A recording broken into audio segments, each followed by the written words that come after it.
Bonjour à tous, nous sommes le mercredi 8 septembre et les marchés retracent nettement ce matin. On est sur des baisses de l'ordre de 1% avec un gap à la baisse, en tout cas sur le CAC, et puis des ajustements qui se sont faits dès 9 heures à la baisse aussi avec beaucoup de violence.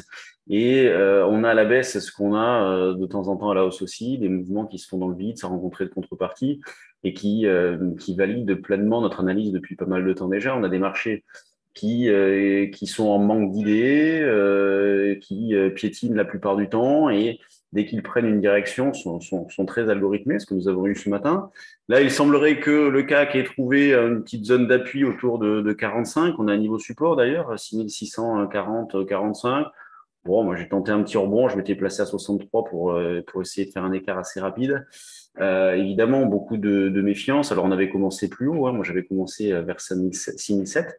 Donc, on va essayer de sortir sur rebond. C'était une petite position. De toute façon, au vu du contexte global, les positions sont quand même assez. Les expositions, en tout cas, nous, ce que l'on préconise et ce que l'on fait pour nous, on travaille quand même sur de petites quantités. Euh, donc sur des achats mal réalisés, comme par exemple ce matin sur les 6007, parce que c'était logique à ce moment-là d'acheter sur les 6007, eh bien, on va chercher à sortir, par exemple, dans la zone 75-85. Tant pis, ça perdra, mais c'est pas grave, on n'est pas là pour se concentrer sur le résultat financier d'une opération, mais sur l'application systématique d'un process. C'est ça le trading. C'est pas d'avoir 100% d'opérations gagnantes, ça n'existe pas, et c'est malsain d'être à la recherche de ça. Donc, bon, il y a de quoi être méfiant. Et, de toute façon, on le voyait bien, hein, marché banquier de carburant, il manque toujours de carburant. Il n'y a rien de méchant non plus ce matin, mais c'est vrai que ces mouvements-là sont toujours impressionnants. Possibilité d'acheter des calls, hein. Moi, c'est ce que j'ai mis sur le trade du jour en proposant un strike, en disant l'alternative à des achats, que ce soit de futurs ou de CFD, peut être l'achat du call. Au moins, vous avez peut-être moins sous pression si la baisse se poursuit. Et puis, si on a un rebond, eh bien, vous en profitez. Ce qu'il est possible de faire sur le DAX aussi, dans la mesure où le DAX est sur un niveau support important à 15 625. Moi, comme je suis toujours à dérouler mes puts synthétiques sur le DAX, ben 15 625, c'est une zone sur laquelle j'ai racheté. Donc, on est sur la zone d'appui du jeudi 19 août. C'est quand même un niveau important. Après, en dessous, il y a un petit peu de potentiel, il y a un petit peu de marge. Donc, mais 15 625, c'est un niveau support. Sur la vidéo d'hier, j'ai vu qu'il y avait une question sur les poudres synthétiques. Et la question était, alors c'est un de nos abonnés qui m'a relayé la question. C'est vrai que je ne regarde pas toujours les commentaires, mais ce n'est pas une mauvaise idée, hein. Si vous avez des questions, vous pouvez le faire en commentaire de la vidéo YouTube. La question était, si jamais les marchés montent, le synthétique et le poudre synthétique est perdant. La réponse, pas forcément. Pas forcément, dans la mesure où le poudre synthétique, donc je rappelle ce que c'est un poudre synthétique, c'est une combinaison d'une option et d'un futur, par exemple, là, de son dérivé, donc du futur, du sous-jacent, donc du futur.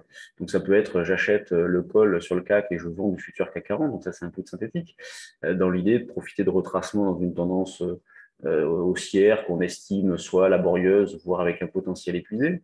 Et si jamais ce scénario-là ne se réalise pas, ou en tout cas on a une hausse qui se poursuit, le put synthétique n'est pas forcément perdant dans la mesure où les calls, eux, se valorisent. Et sur le futur, il faut arriver à faire des écarts. Vous voyez, toute la, la, la, la particularité du put synthétique, c'est la réalisation d'écarts sur le futur. Donc, si vous arrivez à faire pas mal d'écarts, si le marché permet de faire des écarts, le synthétique, même si le marché monte, n'est pas forcément perdant. En revanche, si on a un rouleau compresseur avec une hausse en continu, là, c'est beaucoup plus compliqué puisqu'on n'a pas les retracements nécessaires pour racheter les futurs dans l'idée de les revendre plus haut. Donc, voilà la réponse que je peux apporter à cette question-là. Quand on regarde du côté des actions, bon, c'est toujours la même rengaine, hein, avec des volumes faibles. C'est ce que je disais sur BFM ce matin, là, parce que j'ai fait le petit brief de 8h30. Bon, à ce moment-là, les indices étaient en repli de 0,25%. Je disais, enfin les indices, le futur, à 8h30, le futur ouvert, mais pas l'indice. Et il disait, on est dans la même situation que lors des derniers mois, avec des flux qui vont principalement vers les valeurs, les grosses capilles, les valeurs du CAC, et notamment le luxe qui a profité de la reprise, qui avait été chahuté au mois d'août et qui se reprend un petit peu maintenant, des volumes qui restent très faibles, donc des flux qui sont faibles, hein, des volumes très faibles. Sur le CAC, on tourne autour de 2,5 milliards. Et c'est quand même, là, on est à 300 millions. Malgré une baisse de 1%, on est à 300 millions, c'est quand même pas beaucoup.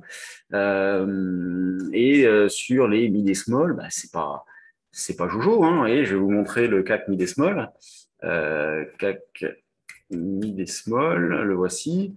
Oui, il ne ressemble pas du tout à l'indice CAC 40. Il sous-performe grandement. Le CAC était quasiment revenu à ses plus hauts récents. Bah, l'indice des mid et small était resté en dessous. Bon, ce matin, il baisse un petit peu moins, mais toujours beaucoup de difficultés à trouver des idées fortes sur les petites et moyennes capitalisations. Ce matin, bon, une grande majorité de baisse sur les valeurs du CAC. On a même une seule hausse, c'est Bouygues qui prend 0,28. Pour le reste, là, c'est quand même assez régulier. On a du moins 1 et beaucoup de valeurs autour de moins 1%. La plus forte baisse, c'est Stellantis qui perd 2,5. D'ailleurs, je le disais ces derniers temps, c'était pas très très joli Stellantis. On a Sanofi qui a annoncé une acquisition ce matin qui bon, est emporté par la marée. Éventuellement, on pourrait mettre des alertes sur Sanofi par là et aviser en fonction de ce qui se passe et du comportement global des marchés. Bon, les grosses pondérations, et si on prend LVMH, moins 0,9, elle est venue taper sa moyenne mobile longue. On a une situation de pullback sous la moyenne mobile, un comblement du gap d'ici, pullback. Donc, on est sur peut-être une fin de hausse. Vous voyez, ça, on a le niveau, on a la bougie, ça ressemble un peu à une fin de hausse sur LVMH, après une fin de reprise technique. L'Oréal, la configuration est un petit peu différente, mais c'est pas terrible. Donc, on a de la lourdeur. Quand on regarde les valeurs, on a de la lourdeur. C'est pas méchant. Est-ce que ça va déboucher sur un retracement plus important? C'est difficile à dire, mais pourquoi pas? Donc, il faut être prudent, il faut être méfiant. Il faut faire preuve de dynamisme sur des achats qui seraient réalisés sur la baisse actuelle, s'appuyer sur les options, comme ça, si jamais ça part en vrille, ben, c'est pas trop grave, il y a pas grand-chose à gérer.